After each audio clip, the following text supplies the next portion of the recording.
नमस्कार, स्वागत है आपका हमारे चैनल पर। मैं हूं आपके साथ शिप्रा सैनी। पश्चिम बंगाल शिक्षक भर्ती घोटाले में ममता बनर्जी सरकार की मुश्किलें लगातार बढ़ती जा रही हैं। टीएमसी विधायक और पश्चिम बंगाल प्राथमिक शिक्षा बोर्ड के पूर्व अध्यक्ष मानिक भट्टाचार्य की याचिका को सुप्रीम कोर्ट ने खारिज कर दिया है। यानी साफ है कि अभी मानिक भट्टाचार्य को जेल में ही रहना पड़ेगा। यानी अभी वो ईडी की हिरासत में हैं और ईडी की हिरासत में ही उन्हें रहना पड़ेगा।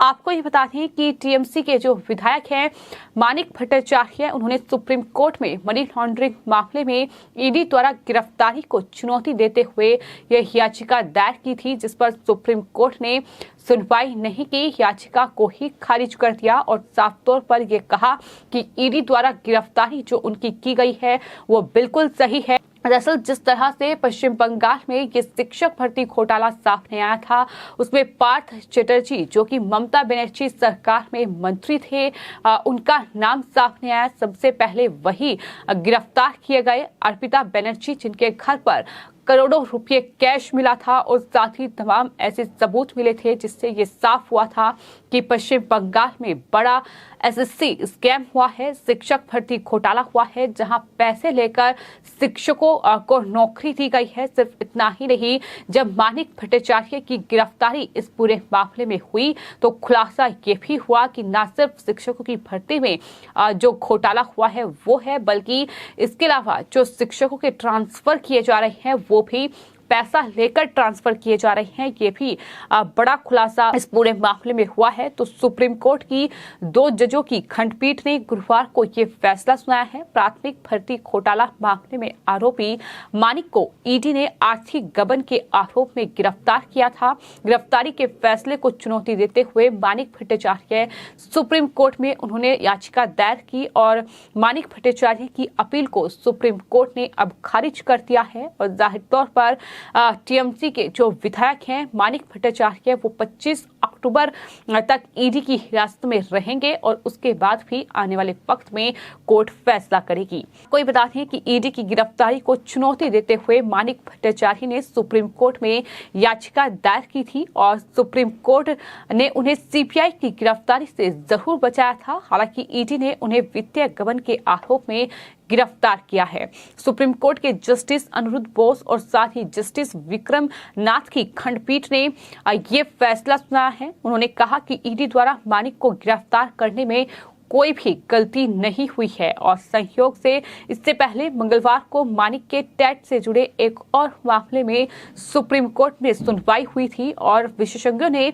टिप्पणी की है कि सुप्रीम कोर्ट की बेंच द्वारा दिया गया फैसला कुछ हद तक मानिक के पक्ष में गया था। हालांकि गुरुवार का फैसला अब विधायक के खिलाफ चला गया है। यानी एक तरफ उन्होंने जो टेट से जुड़े मामले में सुनवाई हुई थी, वहां सुप्रीम कोर्ट ने उन्हें सीबीआई की गिरफ्तारी से जरूर बचाया, लेकिन वहीं अब दूसरे मामले में यानी जिसमें उनकी गिरफ्तारी हुई है, ईडी ने जो गिरफ्तार उन्हें किया है उसमें अब इस तरह से उनकी गिरफ्तारी को सही ठहराया गया है और साथ ही साथ जो गिरफ्तारी के विरोध में ये याचिका दायर की गई थी उस याचिका को ही खारिज कर दिया गया है। बताया ये जा रहा है कि ईडी की जांच के दायरे में मानिक भट्टाचार्य के फोन के कॉल डिटेल्स और मैसेज भी हैं और आरोप ये है कि मानिक का घोटालों को लेकर कई लोगों से बातचीत भी हुई है। साथ ही साथ कुछ मैसेज भी एक दूसरे को फॉरवर्ड किए गए हैं जिन्हें डिलीट कर दिया गया। केंद्रीय जांच एजेंसी डिलीट मैसेज की जानकारी हासिल करने के लिए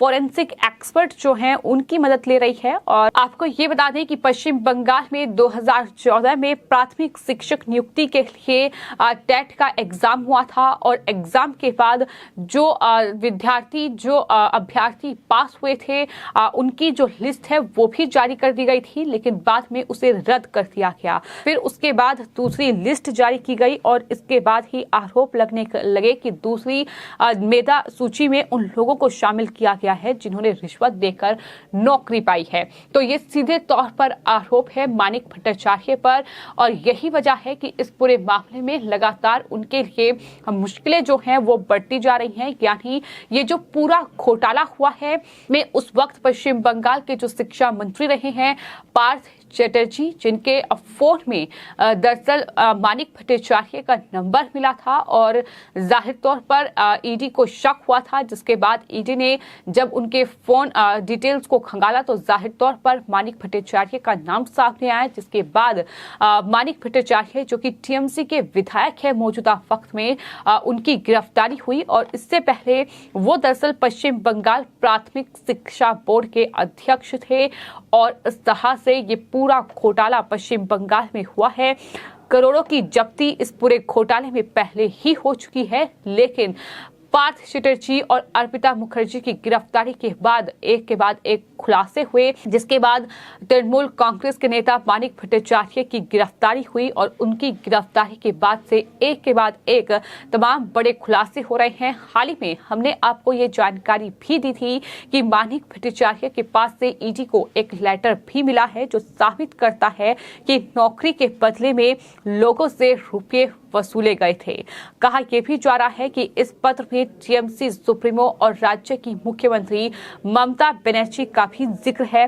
फिलहाल जांच जारी है और भट्टाचार्य को ईडी ने जाहिर तौर पर उन्हें गिरफ्तार कर रखा है, लेकिन जो पत्र दरअसल मिला है ईडी को, जिसमें आरोप लगाया गया है कि टीएमसी नेता के पास से जब्त हुए एक पत्र से ये साबित हुआ है कि 44 उम्मीदवारों से शिक्षक के तौर पर नौकरी दिलाने के लिए 7 लाख रुपए की वसूली की गई है। भट्टाचार्य की कस्टडी की मांग ईडी की ओर से की गई और ये कहा गया कि वो रुपयों के बदले नौकरी देने वाले घोटालों के अहम लोगों में शामिल हैं और साथ ही साथ पश्चिम बंगाल की मुख्यमंत्री ममता बनर्जी का नाम भी इस लेटर में लिखा गया है। तो कुल मिलाकर ये जो लेटर है कहीं ना कहीं ये अब सबसे बड़ा सबूत इस पूरे मामले में ईडी के पास है। सुप्रीम कोर्ट में जो याचिका दायर की गई थी वो खारिज कर दी गई है, यानी अभी फिलहाल मानिक भट्टाचार्य को ईडी की गिरफ्त में ही रहना होगा। लेकिन अगर इस तरह से ये 44 उम्मीदवारों से शिक्षक के तौर पर 7 लाख रुपए की वसूली हुई है तो जाहिर तौर पर आप अंदाजा लगा सकते हैं कि कितने बड़े पैमाने पर पश्चिम बंगाल में ये पूरा घोटाला हुआ है। और न सिर्फ शिक्षकों की भर्ती में ये पैसे वसूले गए हैं, बल्कि शिक्षकों के ट्रांसफर को लेकर भी वसूली हुई है। ये भी साफ तौर पर कई बार खुलासा हो चुका है और लगातार जिस तरह से एक के बाद एक तमाम गिरफ्तारियां चल रही हैं, तमाम खुलासे हो रहे हैं, ईडी जांच कर रही है, सीबीआई भी एक्शन में है, तो तमाम मामलों को लेकर फिलहाल ममता सरकार के लिए मुश्किलें बढ़ती नजर आ रही हैं। फिलहाल आपकी इस पूरे मामले पर क्या राय है हमें कमेंट बॉक्स में जरूर लिखें और चैनल को सब्सक्राइब करें। धन्यवाद।